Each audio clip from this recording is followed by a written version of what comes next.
Welcome back to the Celebrity Board channel. Don't forget to subscribe to keep updated.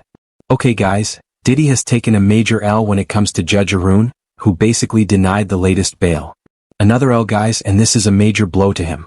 Judge Arun has rejected Sean Diddy Combs' request for an evidentiary hearing on alleged government leaks. He says there's no indication that federal agents gave CNN the video of Cassie in that hotel. The court is sensitive to Combs' concerns about the publication of stories claiming to disclose inside information about this case from unnamed federal law enforcement sources.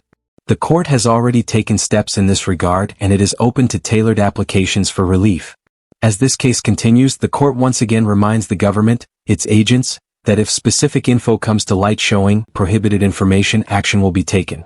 And the court reminds the public that whether the government can prove that he's guilty in this case will turn on the evidence presented at trial, not in a trial by newspapers.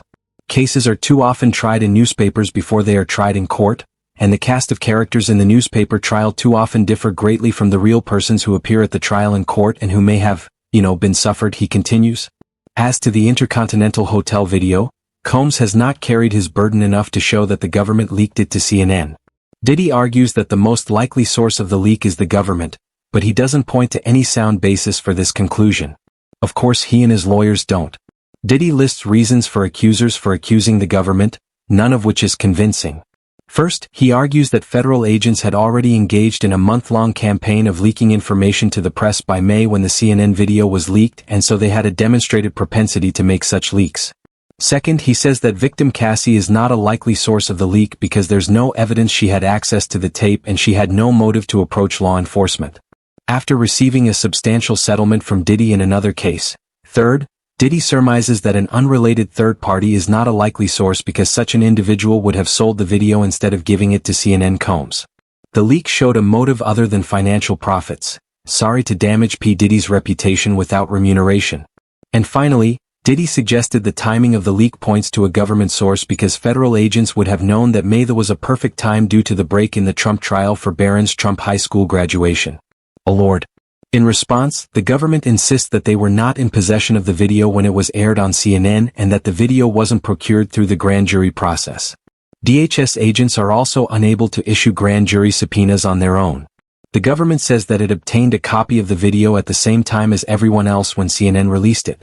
The government rightly points out that Diddy never considers the possibility that many people beyond victim one and government agents likely had access to the video, including Combs' team, who paid security offers at the Intercontinental Hotel in cash to destroy the video and help tell employees and contractors interesting wherein a camera submission is the only way to resolve an issue without compromising a legit need to preserve the secrecy of the grand jury. It is an appropriate response, and it presents compelling evidence that CNN sources was not in fact the government, and importantly nothing in CNN's presentation of the video even hinted that the source was a government agent, so that is the explanation from Judge Arun for declining and denying this evidentiary hearing about government leaks. Not only was his third bail denied, but his hearing that he wanted has also now been denied as well. Arun the judge? Not only did he get his lick back, but he definitely has time when it comes to this conversation. So what I'm not intrigued by is what the judge is saying here, that he basically said it basically could have been people who were told to go to the Intercontinental Hotel to say delete this footage, to destroy it and etc. And that one of these security officers either from Diddy's side or from the hotel side who were told to destroy it probably kept a copy. And then somebody sent that to somebody to release it at this time after seeing all of this going on with Diddy all over again.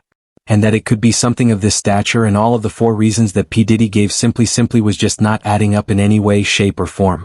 Bail hearing denied. Evidentiary hearing denied. What's denied next?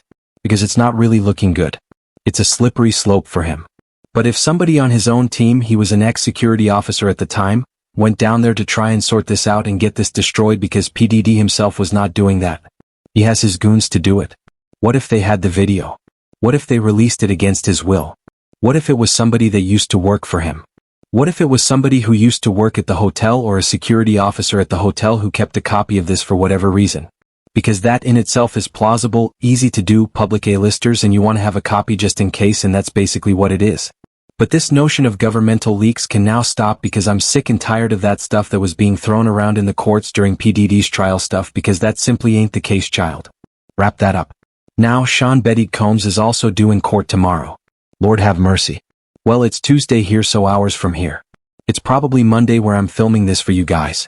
Combs is due in court on Wednesday for a status conference in his criminal case.